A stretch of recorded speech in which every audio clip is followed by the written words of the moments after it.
നമസ്കാരം. ഇന്നത്തെ കോക്ടെയിലിലേക്ക് എല്ലാ പ്രേക്ഷകർക്കും സ്വാഗതം.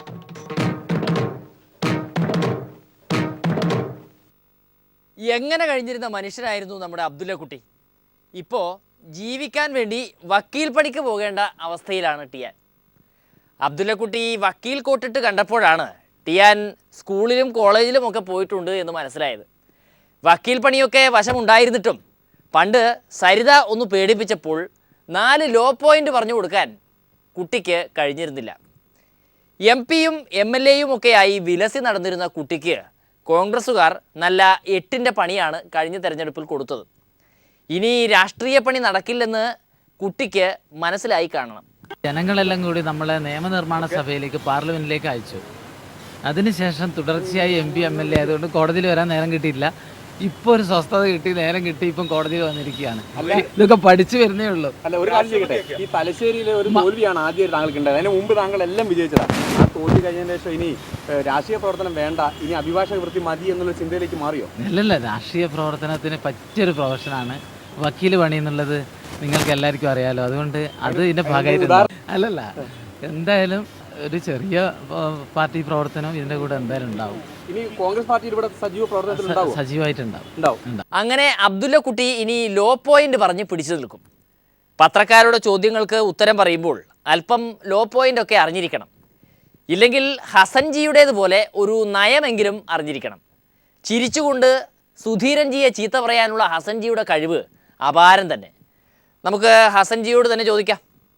ശ്രീ ഹസൻജി, ബിജു രമേശിൻ്റെ മകളുടെ നിശ്ചയത്തിന് പോയവരെ സുധീരൻ കുറ്റം പറഞ്ഞുവല്ലോ, എന്താണ് അങ്ങയുടെ അഭിപ്രായം? അത് അദ്ദേഹത്തോട് ചോദിക്കണം. പാടില്ല എന്നാണ് ഞങ്ങളോടെല്ലാം പറഞ്ഞിരിക്കുന്നത്. അദ്ദേഹം പറഞ്ഞത് ശരിയോ തെറ്റോ എന്നുള്ളത് അദ്ദേഹമല്ലേ പറയുന്നത്. അല്ല, നിശ്ചയത്തിന് പോയവരെ സുധീരൻ കുറ്റം പറഞ്ഞത് ശരിയാണോ തെറ്റാണോ? അല്ല, എൻ്റെ കാഴ്ചപ്പാട് ശരിയും തെറ്റും ഇല്ല. കാരണം അത് പാലിക്കേണ്ട ആളാണ് അദ്ദേഹം. അദ്ദേഹം അത് പാലിച്ചിട്ടില്ലെങ്കിൽ അദ്ദേഹത്തോട് ചോദിക്കുക. അങ്ങനെ പറഞ്ഞാൽ പറ്റില്ല. പോയവരെ സുധീരൻ ചീത്ത പറഞ്ഞത് ശരിയാണോ തെറ്റാണോ എന്നാണ് ചോദ്യം.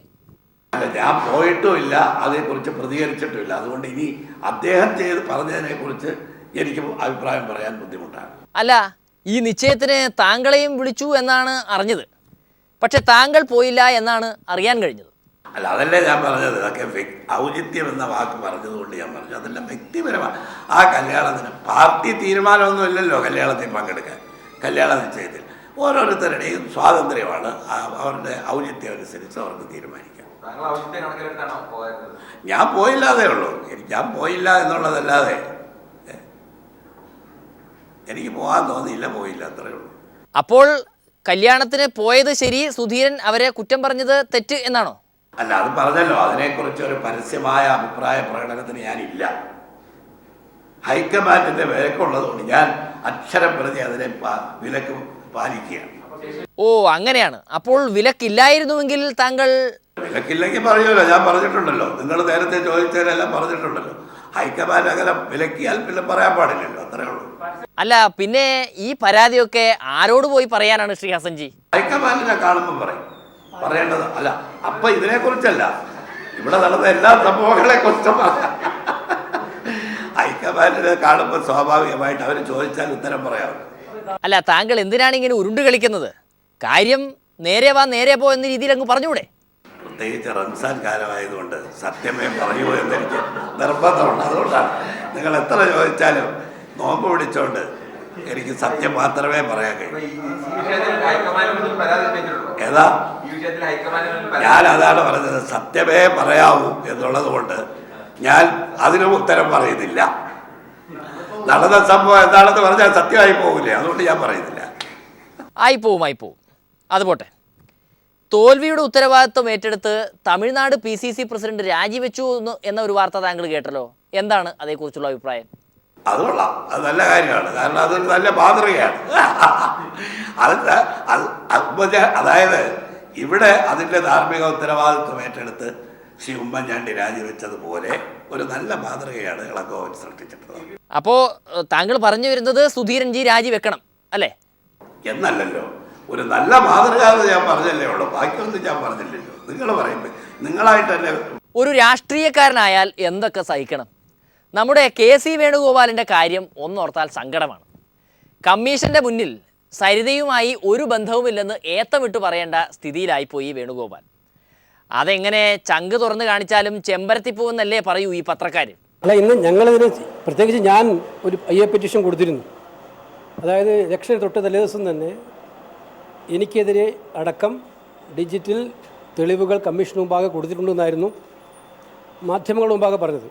അപ്പോൾ അതിൻ്റെ അടിസ്ഥാനത്തിൽ തന്നെ കമ്മീഷന് ഒരു പെറ്റീഷൻ കൊടുത്തിരുന്നു. ആ ഡിജിറ്റൽ തെളിവുകൾ ഞങ്ങൾക്ക് കൂടെ നൽകണമെന്ന് ആവശ്യപ്പെട്ടുകൊണ്ട്. അത് കഴിഞ്ഞ ദിവസം എൻ്റെ അഡ്വക്കേറ്റ് അത് പ്ലീ ചെയ്തിരുന്നു. ഇന്നലത്തെ ക്രോസ് വിസ്താരത്തിലും പറഞ്ഞിരുന്നു. അപ്പോൾ മുൻപ് പറഞ്ഞപ്പോൾ അഡ്വക്കേറ്റ് ഇത് സൂചിപ്പിച്ചപ്പോൾ ബഹുമാനപ്പെട്ട കമ്മീഷൻ പറഞ്ഞത് ആ ഡിജിറ്റൽ തെളിവുകളിൽ എന്തെങ്കിലും പരാമർശങ്ങൾ ബന്ധപ്പെട്ട ആളുടെ പേരിലുണ്ടെങ്കിൽ അത് ക്രോസ് എക്സാമിനേഷന് മുമ്പ് എത്തിച്ചു കൊടുക്കുമെന്നായിരുന്നു. പക്ഷേ ഇന്ന് ഞാൻ കുറച്ചുകൂടെ ക്ലാരിറ്റിക്ക് വേണ്ടി, കാരണം ഇത് സമൂഹ മധ്യത്തിൽ ഏറ്റവും കൂടുതൽ അപകീർത്തിപ്പെടുത്തിയ ഒരു കാര്യമാണ്. എന്ന് വെച്ചാൽ നമ്മളെക്കുറിച്ച് ദൃശ്യങ്ങൾ കമ്മീഷന് കൊടുത്തു എന്ന് പറഞ്ഞിട്ടുള്ള ഒരു വാർത്ത അതുണ്ടെങ്കിൽ അത് പുറത്ത് വിടണമെന്ന് തന്നെയാണ് നമ്മൾ പറഞ്ഞിരുന്നത്. അപ്പോൾ ഇന്ന് ഞാനത് എൻ്റെ വിശ്വാസതയ്ക്ക് വേണ്ടി, രാഷ്ട്രീയ രംഗത്ത് ഒരുപാട് നാൾ പ്രവർത്തിക്കുന്ന ഒരാളെന്നതിൽ ഈ വിശ്വാസ്യതയ്ക്ക് വേണ്ടി അങ്ങനെ എന്തെങ്കിലും ഉണ്ടെങ്കിൽ കമ്മീഷൻ ഇത് പറയണമെന്ന് പറഞ്ഞിരുന്നു. പക്ഷേ കമ്മീഷൻ ഇന്ന് ക്ലിയറായിട്ട് പറഞ്ഞു. ആ പറഞ്ഞതിലൂടെ നിങ്ങളെ മാധ്യമപ്രവർത്തകരൊക്കെ ഉണ്ടായിരുന്നു. ഞാൻ പറഞ്ഞത് ഇതായിരുന്നു, എന്തെങ്കിലും താങ്കളെക്കുറിച്ചുള്ള പരാമർശം അതുമായി ബന്ധപ്പെട്ടുണ്ടെങ്കിൽ തരുമായിരുന്നു. അങ്ങനെ തരാതിരുന്നാൽ അതിൻ്റെ അർത്ഥം എന്താണെന്ന് നിങ്ങൾക്ക് മനസ്സിലാക്കാമല്ലോ എന്ന് കൃത്യമായി കമ്മീഷൻ പറഞ്ഞിട്ടുണ്ട്. അത് മാധ്യമങ്ങൾ കേട്ടതുമാണ്. എന്താണ് ഇത് ക്ലിയറായിട്ട് പറഞ്ഞത്? അങ്ങനെയാണ് അയ്യ ക്ലോസ് ചെയ്തത്. എൻ്റെ സുഹൃത്തെ, ഇത് കഴിഞ്ഞ 4 കൊല്ലമായിട്ട് പറഞ്ഞുകൊണ്ടിരിക്കുന്നില്ല നിങ്ങളൊക്കെ ഇത് കൂടിയിട്ട് ഉണ്ട് ഉണ്ട് ഉണ്ട് എന്ന്. എന്താ ഇത് വരാത്തത്? ഞങ്ങൾ ഓരോ സമയത്തും ഞങ്ങൾ വരാനല്ലേ പറയുന്നത്. പിന്നെ കമ്മീഷനപ്പുറം വലിയൊരു കാര്യമുണ്ടോ? കമ്മീഷന് മുമ്പാകെ കൊടുത്തു എന്ന് പറഞ്ഞിട്ട് എന്തായാലും ഇന്ന് കമ്മീഷന് മുമ്പാകെ ഈ കാര്യം വ്യക്തമാക്കപ്പെട്ടത് സത്യത്തിൽ പൊതുപ്രവർത്തന രംഗത്ത് നമ്മുടെയൊക്കെ സംശുദ്ധിക്ക് മുന്നോട്ട് പോകാനുള്ള ഏറ്റവും വലിയ അംഗീകാരമായിട്ടാണ്. നിയമസഭയുടെ 2ാം ദിവസമായ ഇന്ന് പ്രതിപക്ഷത്തിൻ്റെ രക്തം തിളപ്പിച്ചത് ഉദ്യോഗസ്ഥരുടെ സ്ഥലം മാറ്റമാണ്. തങ്ങൾ ഭരണപക്ഷത്തിരുന്നപ്പോൾ ചെയ്ത വേലകൾ ഇപ്പോഴത്തെ ഭരണപക്ഷവും അതേപോലെ ചെയ്യുകയാണ് എന്നതാണ് പ്രധാന ആക്ഷേപം. എന്തായാലും കൊടുത്താൽ കൊല്ലത്തും കിട്ടും എന്ന മട്ടിലാണ് പ്രതിപക്ഷത്തിൻ്റെ മറുപടി. സർ, പാവപ്പെട്ട ജീവനക്കാരെ സ്ഥലം മാറ്റിക്കൊണ്ട് ഹൃദയത്തിന്റെ കനിവ് അങ്ങേക്ക് നഷ്ടപ്പെട്ടിട്ടുണ്ടോ? അങ്ങേക്കും ഭാര്യയും കുട്ടികളുമില്ലേ സർ? അവരെ സ്ഥലം മാറ്റിയാൽ നിങ്ങൾക്ക് എന്ത് തോന്നും? അതുകൊണ്ട് ഇതിലൊരു അപകടം കൂടിയുണ്ട് ബഹുമാനപ്പെട്ട സ്പീക്കർ. എന്താണെന്ന് അറിയുമോ? ഈ ജീവനക്കാർക്ക് ഇനി പൊതു സ്ഥലം മാറ്റത്തിന് അപേക്ഷിക്കാൻ പറ്റില്ല. കാരണം പൊതു സ്ഥലം മാറ്റം ഇന്ന് വരെ നടന്നിട്ടില്ല. പൊതു സ്ഥലം മാറ്റം വരുമ്പോൾ ഇപ്പോഴത്തെ സ്ഥലം മാറ്റം കാരണം ഇവർക്ക് ആർക്കും അപേക്ഷിക്കാൻ കഴിയില്ല. ചുരുക്കത്തിൽ 5 വർഷക്കാലവും ഈ മാറ്റപ്പെട്ടവർ ഏതെങ്കിലും അമേരിക്കയ്ക്ക് സ്ഥലം മാറ്റാൻ പറ്റുമോ? നിങ്ങൾക്ക് ബാംഗ്ലൂർക്ക് സ്ഥലം മാറ്റാൻ പറ്റുമോ? കാസർഗോഡും മറയൂരും കേരളത്തിന്റെ വിവിധ ഭാഗങ്ങളിൽ മാറ്റി സെൽഭരണത്തിന് പഴയ ഓർമ്മയാണ് നിങ്ങൾ കുറിക്കുന്നതെങ്കിൽ ഇത് തീക്കളിയാണ്. സംസ്ഥാനത്തൊട്ടാകെ ആയിരക്കണക്കിന് സ്ഥലമാറ്റങ്ങളാണ് നടന്നത്. സെക്രട്ടേറിയറ്റിൽ 450, പഞ്ചായത്തിൽ 247, പൊതുമരാമത്ത് വകുപ്പിൽ 120, ഗ്രാമവികസനത്തിൽ 6, സാമൂഹ്യനീതി 115, ആരോഗ്യം 324, രജിസ്ട്രേഷൻ 104, വ്യവസായ വാണിജ്യം 128.